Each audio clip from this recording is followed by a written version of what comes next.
Well, it's official. After 15 years as a Chase and JP Morgan Trifecta and Sapphire user, which is basically what the JPM card is, it's the Chase Sapphire Reserve card branded for JPM clients, I am leaving Chase, and it has left me going down the credit card rabbit hole. So in this video, while I'm still gonna break down how good Chase is and what it's good at, I'll also break down why I'm pretty pissed off at Chase and why there are better options elsewhere for some of your banking needs.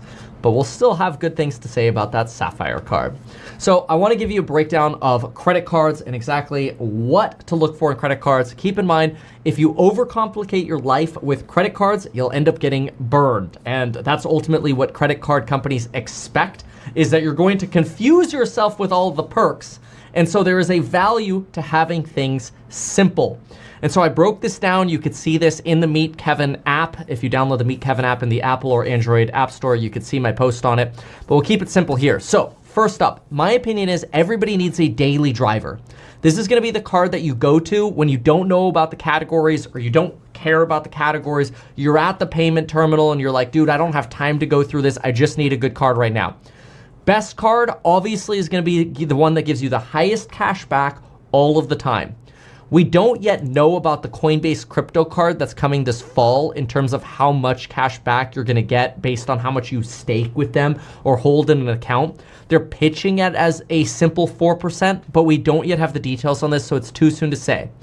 If you get invited to the Robinhood Gold card, this is probably hands down the simplest card you could ever have. 3% back on everything. Robinhood is basically giving you all of their profit for making a card, and the goal obviously is to get more people to have the Robinhood Gold membership. If you don't have Robinhood Gold and you could get that simple 3% back on everything, your life gets a little bit more complicated, but that could be okay. So your next daily driver would be something like a Citi Double Cash card, simple 2% back. Fidelity Cash card, simple 2% back. I've used the Citi Double Cash card for years, big fan of it. Don't use it anymore today because we lost a lot of benefits on the card, which I'll explain soon. Wells Fargo Active Cash is another example. I personally use this one now, the Capital One Venture, if you travel a lot, which I do, because you do also get 2% back on everything. It sort of simplifies your life. I do also have the Apple card, which is a great card. The problem with the Apple card is if you use the actual titanium card itself, you only get 1% back. So you really want to use the Apple card to Apple Pay, and that's how you get the 2%.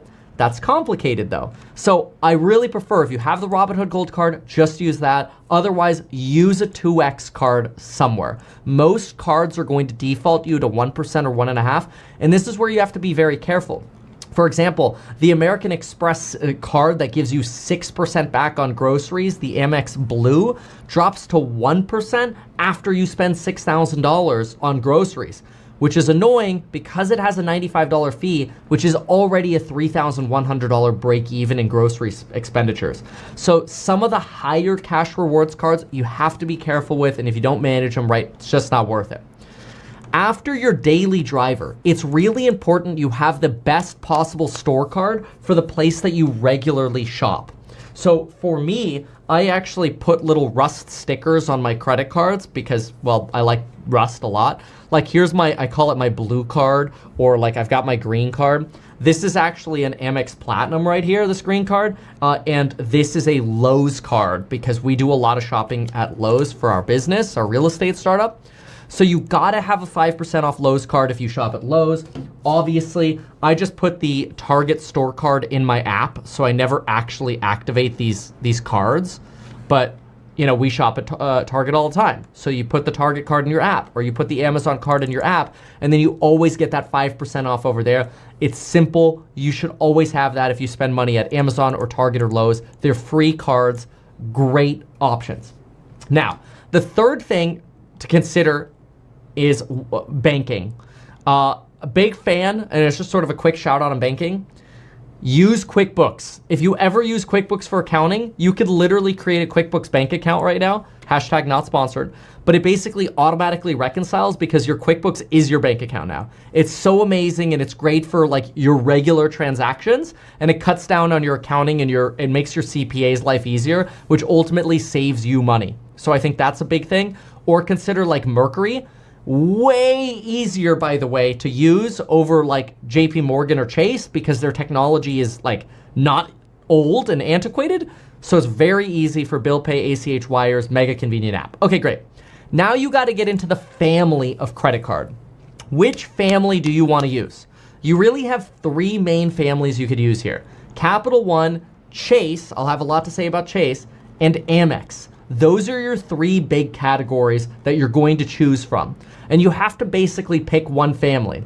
Now, I just recently left that JPM family, for many different reasons, but I personally think the bank has lost its edge and there are way better opportunities to get elsewhere. I'm a little biased though, because I think JP Morgan is a terrible bank for, well, frankly, real estate investors, because they really want you to invest your business's money with their wealth managers, and they don't give great loan products to their real estate customers. They're in fact limited by Dodd-Frank with what they can do in terms of even Fannie Freddie loans. So they're generally not a competitive lending bank. And I want to set up my real estate startup for when rates come down to be with a really competitive lending bank. And I just don't think that's JPM. So that's my personal bias. This sent me down the rabbit hole of what family of cards to get. And after I went down the rabbit hole, I personally chose the Capital One Venture X card. And I'll explain why. As a result, and this is not sponsored, but I do have an affiliate link, metkevin.com/capital1, for whatever that's worth if you want it. But again, I'm not making this video because I have an affiliate link. I'm making this video because I did the hours of research. I chose the Capital One card. Like, I literally still have the approval, like, whatever sheets that they give you in the card and like activate your card stuff on my desk right here. Like, here's your new Venture. Hopefully there's nothing personal. Here's your new Venture X card. In fact, because I just went through all this last night, I still have the FedEx envelope that it came in. So it's new and I'm excited about it, all right? But anyway, here's the thing. The Capital One card, any of these family of cards, so Family One, Capital One, Family Two, Chase, or a Family Number 3, Amex, you have to travel to make these cards make sense. Otherwise, just use your daily driver.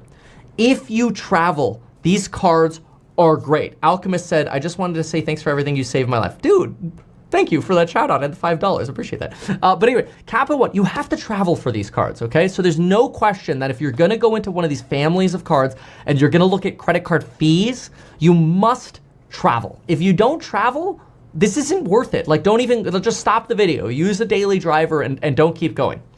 Now, if you travel, you wanna use the portal for Capital One. It's actually a really good portal. Just yesterday, or this week, I booked a flight for Lauren because I spent 4 million points that I have with Chase, because I'm like, I'm gonna spend these points. I've been collecting them for 15 years. I'm gonna spend 4 million points, so I booked a trip to Japan. The Chase travel portal, excellent. The people were very nice. I actually had to change one of the dates. They helped me cancel and rebook it all. They were really nice. Like, the Chase travel people, really, really happy about that. Like, I think it's wonderful, right? Now, what I'd like to make clear is that the travel portals, usually you have to be careful because when you use them, you kind of want to compare to the market rates and make sure, hey, are you actually getting a fair market rate? Because you don't want to get that premium charge, right? Like, you don't want to be in a place where all of a sudden they're charging you more through their travel portal. I have not found that to be true. In fact, I found when I was booking a trip through the app, which was actually pretty smooth and easy to do, they actually gave me advice in terms of when to book directly through the app, which was great. This is kind of what it looks like. There you can see Tokyo trip coming up in 7 days. But anyway, when we went to search for the flight on a Monday, it said, wait, don't buy yet. And, whatever. The flights were, say, total of $6,000 or whatever it was. Yesterday night, it was $4,500 for the total. And it's like, oh, buy this. Like, this is a good price. And that was built into the portal. And then I compared to United to make sure I was getting a fair price. And it was the same. So I'm like, okay, as long as there's no premium on the portals, I'm good with it. So you get 10% back worth redemptions through the travel portal. If you book hotels and rental cars, since they're worth 1 cent each, it's basically 10% back on hotels and rental cars, 5% back on flights and vacation rentals, 2% back on everything else. So that's why I see this as like a daily driver, because you get 2% back on everything else if you redeem it through the travel portal, which I will anyway. It's not a cashback card. It could actually be your travel card and your daily driver, which makes your life really simple. And I'll tell you, simplicity is critical. I actually used to, in the Chase Freedom days, print out labels with a label maker and stick them to the back of the card to say which quarter had which benefit for 5%. Now I just put a label maker, sticker on the back of the cards here. So I give it to Lauren, my wife, and I'm like, hey, this is where we're going to use this card. Like, use this for everything or whatever. And she can see the benefits. It makes it nice and easy for her. So that's why I think it could be a travel or a daily driver as well. $300 annual travel credit. This is why I say you have to travel, because it is a $395 fee. So you pay $395. I just bought tickets. I immediately got $300 back. So now the card cost me $95. Every year when you renew the card, you get $100. But your first year, you can also get a new card bonus. So basically, the card really doesn't cost you anything if you travel. All right. The other cool thing that's really important to me is I get primary rental car coverage. Very important to me. Okay, that's the Capital One card. I think the best pairing here is Robinhood card plus the Capital One Venture X card. Great pairing.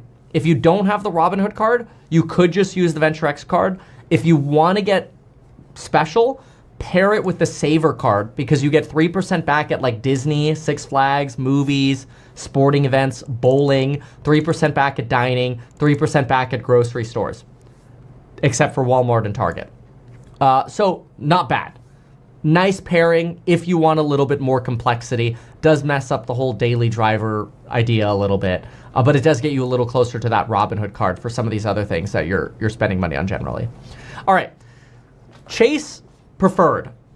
Basically, the Chase Preferred card just got nerfed along with the whole Trifecta benefit, because they got rid of the Chase Travel 1.5x bonus if you have the Reserve card, or the 1.25x bonus if you transfer your points to the Preferred card.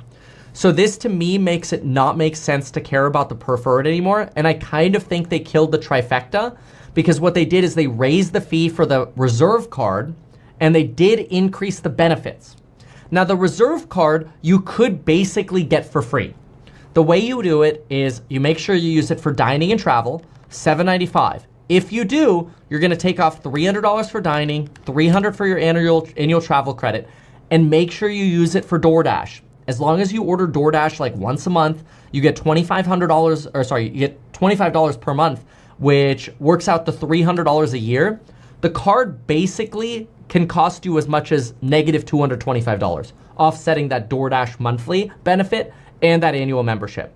So, like, as much as I have not great things to say about Chase, and I think they're an antiquated bank and they don't do great for their real estate customers, and they really try to shill their wealth management products, which I don't really believe in.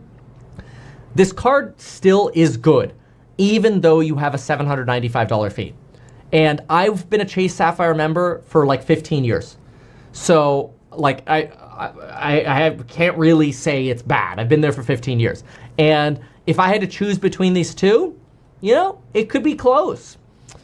But these are good benefits, but you have to make sure it's one or the other. Like, you don't want to use Capital One Venture X and Chase. You want to pick. You don't want to mix and match these. Or Amex Platinum, right? That's your third family.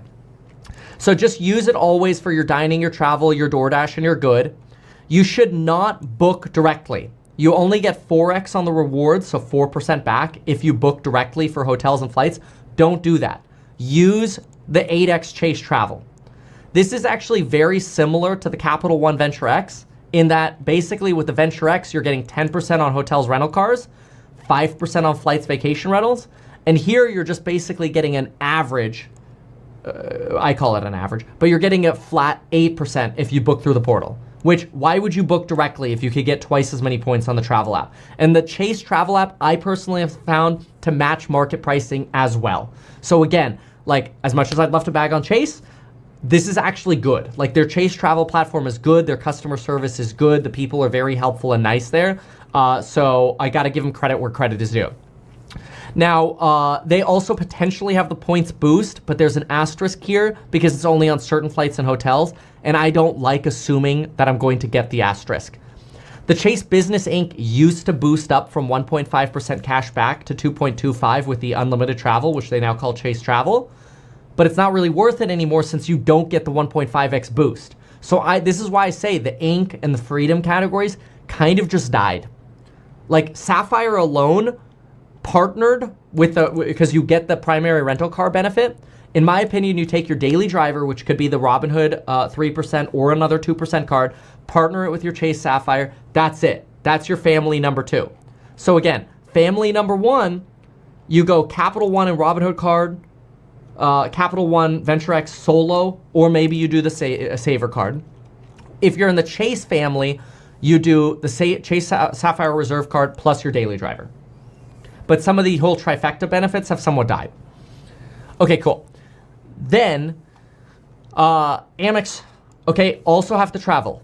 The fee's going to go up. The benefits are going to change towards the end of 2025. So we're not sure if some of these benefits are going to stay the same. And I'll talk lounges in just a moment. I don't think these benefits are really going to evolve. Let me rephrase that. These benefits could change a lot towards the end of the year. I don't know in what direction they're going to evolve. So some of this on Amex might be dated soon. But understand this. If you buy flights or in hotels or hotels with their portal or directly, you get 5 points. Great. Which is basically worth 1% per point, so 1 cent per point. It's basically the same as the Capital One. The Sapphire is better though because you get 8x for flights versus the 5x. And then at Capital One, you get 10x on the hotels, 8x on the Sapphire. So in my opinion, the Capital One or the Sapphire beats the Amex Platinum. I think that's why they're going to reboot their Amex program, because Sapphire just lit the Amex benefits on fire. So Amex is going to have to play catch up here, and we'll do a new video at that time, so make sure to subscribe. But if you do have the Platinum Business Card, you do get the 35% redemption bonus. This gets complicated. You're now paying 2 annual fees.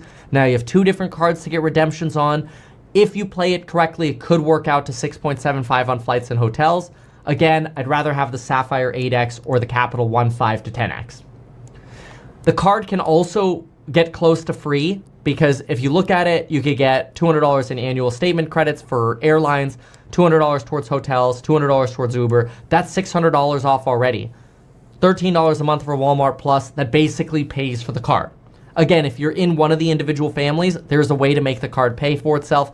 Yes, you get some random benefits as you do with the JPM card, like Lyft for Apple TV or Lyft with JPM for the Reserve card, or Dunkin' Donuts for the Amex card. But some of these are limited time only, so they change all the time and they're complicated. Remember, that's the goal of these credit card companies, to kind of make it complicated for you, because they want you to sign up for the card assuming you're always going to use all the benefits, but then you forget which category they're on, and then you end up paying all these credit card fees and not redeeming everything. So those are the 3 buckets to go for.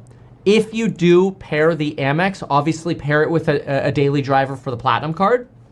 Great. I'm not convinced that the blue or gold cards are worth it. Some people say you could partner the gold card at a $325 annual fee for 4x groceries, but you have to offset $205 of extra fees after the annual dining credit, and that means using your gold card sometimes for dining and the Reserve or the Platinum card other times for dining. Little complicated. Not my favorite way to sort of create these complexities. Even if you just solely use the gold card for dining, which you could do, you still have to offset those other $205 in fees at that higher yield amount for the gold card. My take here, I do think Amex is going to catch up with better benefits over time, especially now that Sapphire really, is strengthening their competition against some of these other cards. So that's my take. Either you take a daily driver, combine it with your Capital One Venture X, or a daily driver plus the Sapphire, or daily driver plus the Platinum. You have to pick a family. That's my credit card update. A lot of people have been asking for this. Again, there are a ton of great credit cards out there, and there's by no means a way to say here that I've comprehensively covered everything. The goal here is just to give you a bottom line of what I've found.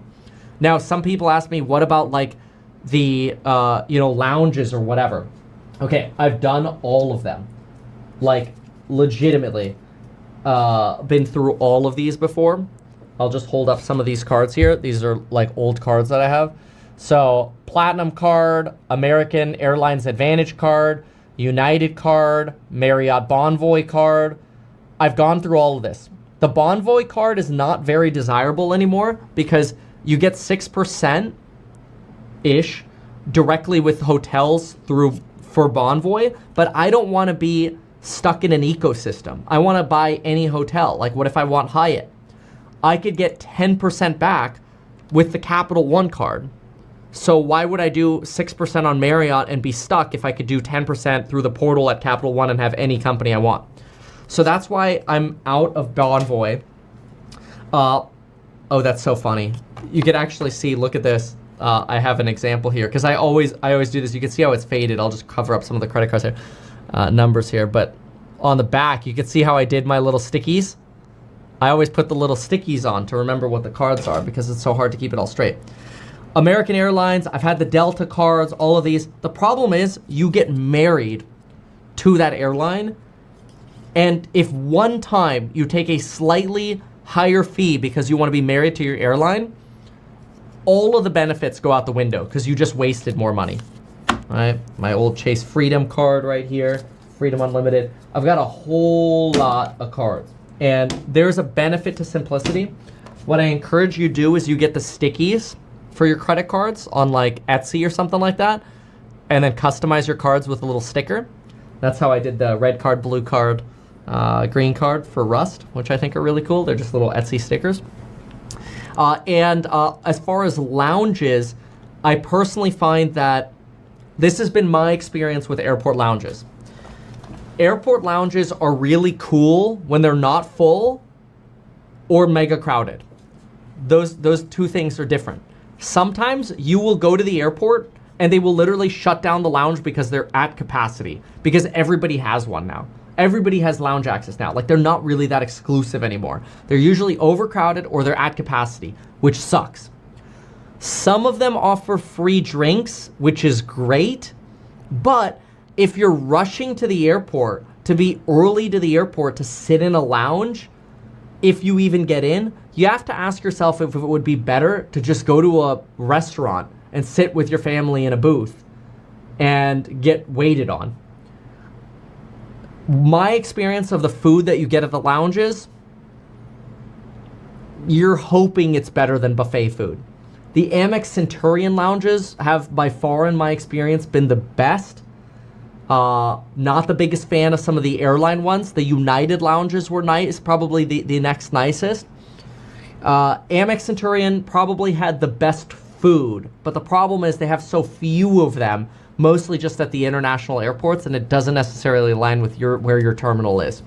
So I generally don't factor in lounge benefits to credit cards because I'm just going to look at my daily driver, and then if I happen to be by a lounge and I happen to have extra time to kill, cool. But beyond that, I want to know that on a daily basis, I'm reaching for the card that's going to give me the most rewards. And for me, I've got the Capital One Venture X card. I think that's great for travel. It gives me my 2X. I don't yet have the Saver card. I'm going to consider the Saver card for those 3% categories. If I had the Robinhood 3% though, I would just do Robinhood 3%, Capital One Venture X, or Robinhood and the Sapphire. That's where my bottom line is on these. Platinum's got some work to do to catch up. Why not advertise these things that you told us here? I feel like nobody else knows about this. We'll try a little advertising and see how it goes. Congratulations, man. You have done so much. People love you. People look up to you. Kevin Paffrath there, financial analyst and YouTuber. Meet Kevin. Always great to get your take.